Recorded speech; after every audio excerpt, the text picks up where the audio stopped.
Next up, we have an awesome keynote. While often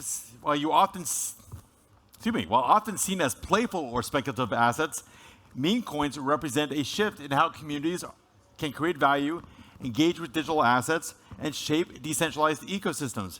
Our next speaker will explore how these tokens contribute to new models of ownership, participation, and governance, and why they are playing an important role in the evolving crypto landscape. So, without much further ado, please welcome the CEO of North American Animoca Brands, Robby Yung. Big round of applause. Thank you.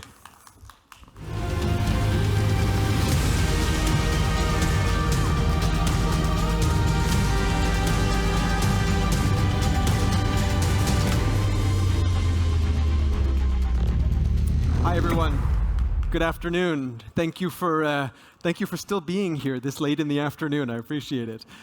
So, my name is Robby. I run investments at Animoca Brands. For those of you who are not familiar with us, we make games. We make all kinds of games, some of which you may have heard of, like The Sandbox and Memecoins, Anychess, etc. But we're also very well known for making investments. We're one of the most active investors in the Web3 space. We invest across the sector. This includes infrastructure, content, decentralized exchanges, DeFi, marketplaces, etc. We have over 520 investments now in the space, and it gives us a reasonable perspective on many of the trends and things that are going on across Web3. So, meme coins.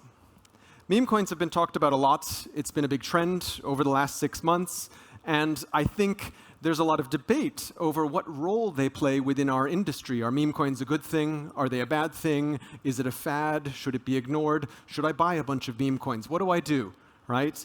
And so I'd like to talk to you a little bit about what I think meme coins mean for our industry. One of the things we do know about meme coins is there are an awful lot of them, right? So Pump.Fun is the most popular launchpad for meme coins, and since March, when they began, we have seen, over 2 million meme coins launched. And frankly, I made this slide 2 weeks ago, so it's probably 2.2 million by now. And I think one way to think about meme coins is to think of them as user-generated content. Because similar to going and uploading a video on YouTube, you can make a meme coin, right? And that actually says nothing about the value of that video that I made on YouTube. It could be a good video, a bad video, boring, high production. What's the difference between me and Mr. Beast, right? We're both videos on YouTube. The same thing goes for meme coins. There is no implicit value in a meme coin. It's a piece of user-generated content, and some of them do really well, and some of them don't, right? It's UGC. So that kind of puts it into perspective. So what do we know about them? Well, we know that if you're looking at value created by market cap, dogs are more popular than cats. So I'm pleased to say, as a dog lover, that this is one of the few areas of the internet where dogs are actually more popular than cats. So that's something that we do know. And if you really want to maximize value, then apparently the intersection of Elon and dogs is where you want to be. But on a more serious note, lots of people have referred to Murad's presentation from Token 2049, which went viral on crypto Twitter a few weeks ago. And he makes some interesting points. I recommend watching it. It's a good watch. And when he parsed out the top 300 cryptocurrencies on CoinMarketCap and figured out what ones had outperformed Bitcoin this year, lots of them turned out to be meme coins. Now, I take a little bit issue with his sort of screen because, of course, he's looking at percentage gains. And when you start from 0, it's easier to have a big percentage gain. But I do think that he has interesting points, and I think it points to the fact that we have to think about meme coins as a serious part of our ecosystem. Because at the end of the day, meme coins now account for, about as much market cap as DeFi. So it's become a serious sector in terms of the fact that there's a lot of capital and value locked up in meme coins. So therefore, it's something that people should be thinking about. But I would argue we should be thinking about it for another reason that Murad mentioned, which is community. Because one of the things he pointed out was he felt that meme coins that have bigger communities with more decentralized ownership are the ones that have higher potential. Now, I'm not here to give you investment advice, but I am here to talk to you about communities. because I think he makes a very, very solid point here, which is that the bigger the community that you have, the more advocates you have for that particular token. And why is that? Because everybody has a stake in the network. And so this is something that we talk about at Animoca Brands a lot. We really believe in decentralization and the community ownership of stakes in networks. This is what we call stakeholder capitalism. It's something that we think is a vast improvement on the world of Web 2 that we had before with highly centralized platforms. So what you see in Web 2 is you see essentially all of the value of networks. Sorry, I'm blocking the slide here.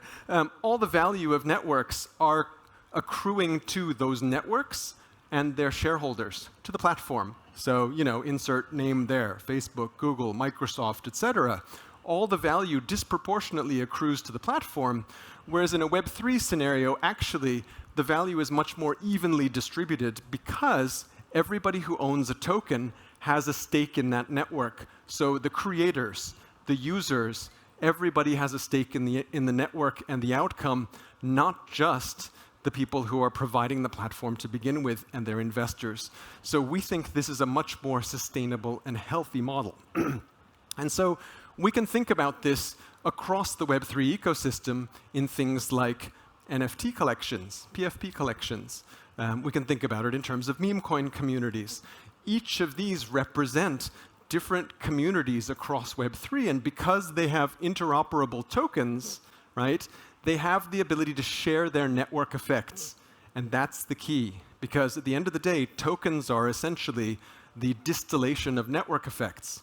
And because we have open systems in Web3, and because these tokens are interoperable, we can share those network effects rather than siloing them as we do in Web 2, where really, Facebook is the only one who benefits from the network effects of Facebook.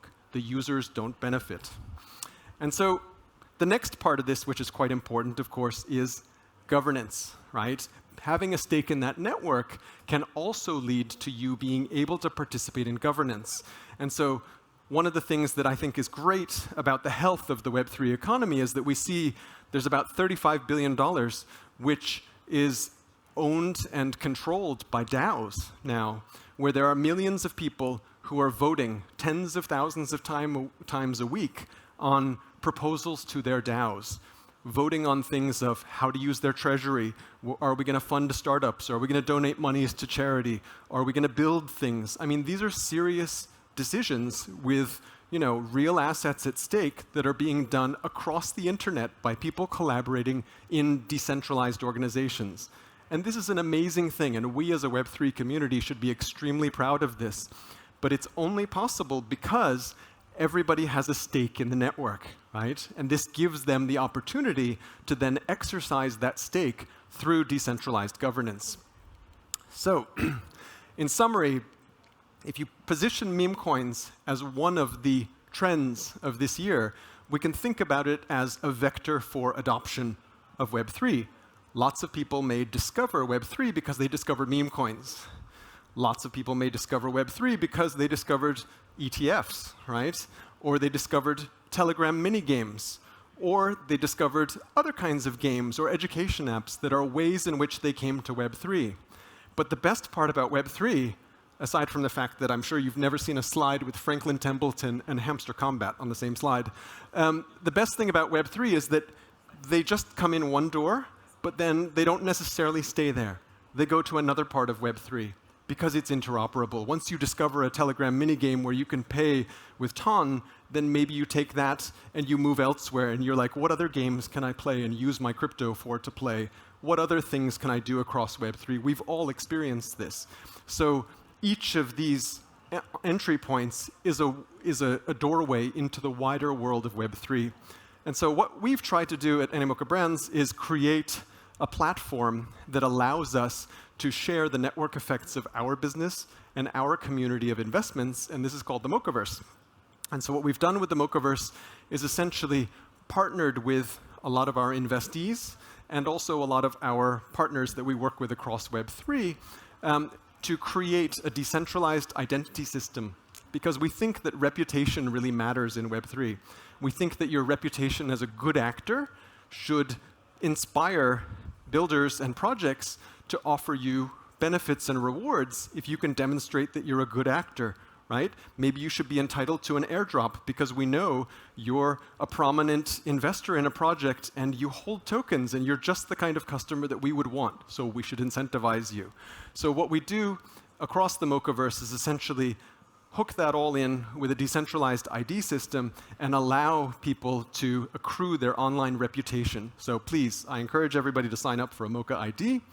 And then beyond that, in July, of course, we launched the Mocha token, which broadens that community even further and allows us then to give everybody the opportunity to have a stake in the network. Because at the end of the day, this is all about the network effects of our business and how we can share those network effects with the wider Web3 community, because that's the superpower of Web3. It's about all of us sharing the network effects and benefiting from the fact that our software is interconnected. Thank you very much.